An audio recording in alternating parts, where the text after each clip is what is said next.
She's the international design diva celebrating 10 years on TV, and she's the founder of creative studio Parker Barrow. Here's my chat with Janette Ewen.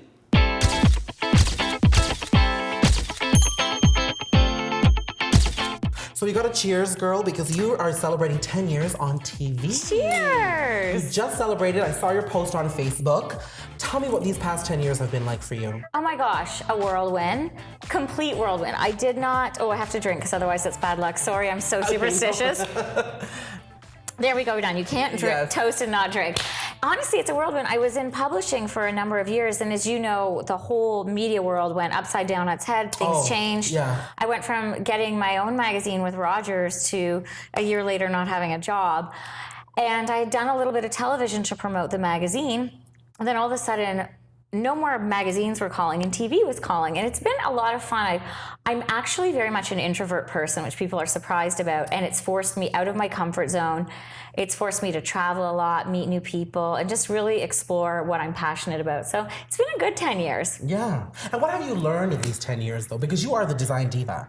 Okay, you are what I like to call the HBIC when it comes to the design world. You are so sweet. I have learned a ton about design, working with people like Ty Pennington. A lot of celebrities. A lot of the celebrity designers that are a little bit older than me took me under their wing and did a lot of things for me, which I appreciate. But I learned a lot about myself. I learned about sticking to your guns. I've learned about working with some networks, doing more design reality shows that I don't ever want to push people into tears. I don't want to be that manipulative person on there, which we all enjoy to watch, which is great. But I'm very much a person that I'm never going to do anything mean to someone. And I've learned to listen to what rooms want and what people want in their home, which is a lot of fun. Yeah, and walls can talk, girl. Houses and walls talk to me. They're like, oh, I don't like that. Oh, I'm happy. Yeah. So what have been some of the biggest design projects you've been a part of that have defined your 10 years in this business? I think the biggest one was recently, which was at the Canadian Design Museum, the DX, and I love Shauna Levy, the director, and I've always been more of a mainstream, whether it's on City Line or working with Ty designer. It's very, for the masses, which is great. I love them. But what people don't know is I used to do a lot of PR for high-end designers like Avenue Road, Jabu Pushelberg, things like that. Yeah, but you didn't know that. Yeah, and most people don't. It was very quiet because I love that aesthetic. And when the Design Exchange asked myself and my new company, Parker Barrow, to do an installation for Dine by Design, which is amazing because it supports Casey House. And, I'm such a supporter of Casey House and the work they do. And we really pushed the envelope. And I'm getting goosebumps just thinking about it. I had my two amazing partners there. They did such a good job, and when they were giving out the Design Lines pick of the week, they actually walked up to our space, and we were there with, Gensler architects, with a commute home, people that I've admired, and we got it, and that was just like, hey, yes! Yes, you did it. Well, that's pretty much been your career. You've achieved a lot, and you've always gone forward, and you've always got it. Oh, gosh. Is that what you think has defined the past 10 years in design? Bless you, because I feel like I'm working so hard, and it was funny, actually, I cleaned out my storage recently because I'm moving, and I found all these articles when I was a columnist for the Globe and Mail, and my first full-page feature in the Globe and Mail, I was 28 years old, and I was reporting from Paris about design, and I remember being like, oh my gosh, I'm still so behind. I'm not good enough. And I still feel that. Like, there is so much I want to do. And it's not about the money at all for me. It's about creating beautiful spaces that inspire people to live a more exciting and enriched life. But yeah, I feel like I've got a long, long way to go still. long way to go. So what do you think defines your design aesthetic? That's so unique to you. I think I have a sense of fun to my design. I really don't take it too seriously. I get to know the person. I really look at the space. I don't follow the rules. I've never been to school for design. I went to McMaster for a couple of other degrees. Wow. So this is a natural talent then?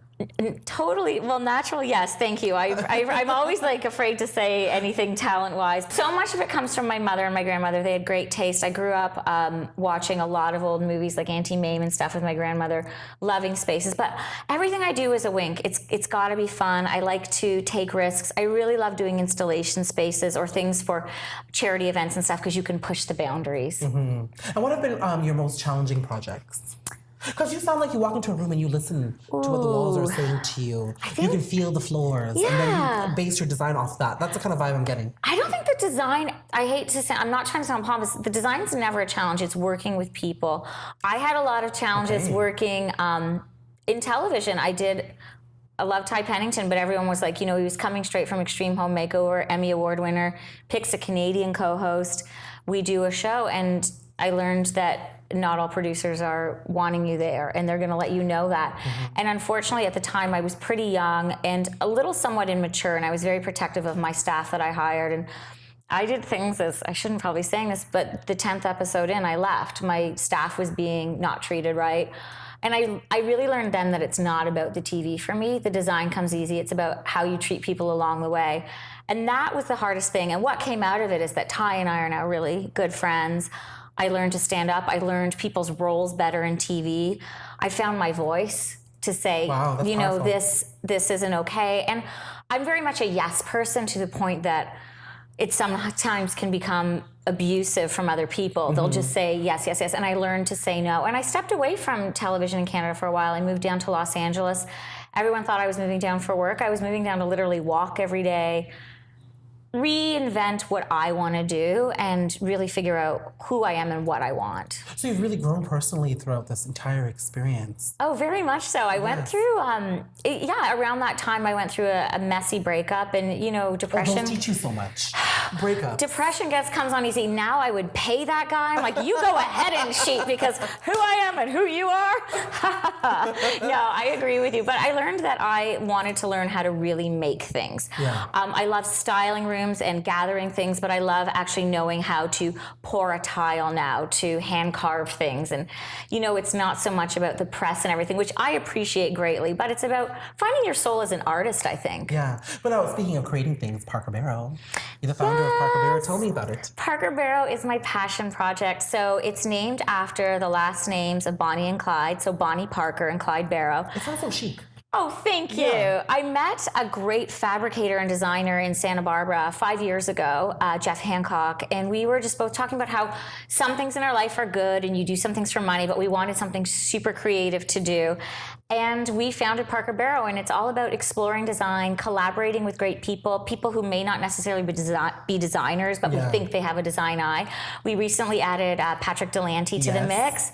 And we've got some big projects coming up, but it's fun. We're still experimenting. It's not about really, I hate to say this, it's not about making money and like getting those big houses and stuff. It's like, where can we create special spaces that are really special? Yeah. So it sounds like you have a very homegrown approach to design. Oh, totally. It's all a fluke. I never expected business. any of this. My accountant will tell you, I don't know what I'm doing when it comes to business. Well, he's like, you're good at making money, you're good at spending it, and then you've got some problems. But yeah, no, everything's been completely organic, which I think you read a lot of books about finding your spiritual self and everything, and so much of it is just like, look for those signs, follow your gut, and money and things will come.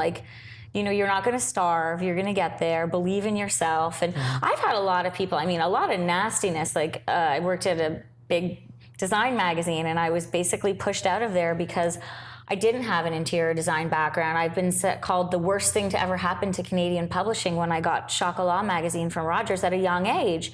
And what they didn't see is I'll work from 7 a.m. till 2 a.m. and I'll learn and I'll listen and I'll work with the best. But still, now it's interesting moving into with Parker Barrow, like a different level of the design community. It's amazing because I find a lot of the high-end designers, a lot of those architecture firms that were at the event, they were so curious about what we were doing. They want to work with us. It was so well received, and you learn to work with those other people that are confident in themselves because they won't try to take you down, So lastly, your one piece of advice to anybody trying to make it in design or life, because you've got such a wonderful life experience you've led through design. Don't think that anything isn't for you. Okay. I know that sometimes people may have limitations of where they're born into, who their parents are, what they go through. Never stop fighting, and know that you learn so much from failure. That if you're down already, you might as well take a lesson from it and get back up. I have failed TV shows. I was kicked off of TV shows. My magazine failed. Yes. But it's like open the next door. Never, ever, ever lose that fight, and always believe in yourself. And even if it gets down to that it's just you and you have no one to fall back on, you got this. Yeah. You have to look at your life as, you've gotten here now and you're still kicking. So that means you have 100% success track rate when it comes to making it in this world. Yeah. Well, girl, you've done it for 10 years and you've been standing tall, so cheers to you. Cheers to you. And here's to 10, 20, 30, 40, 100 more. Yay, I like Cheers. that.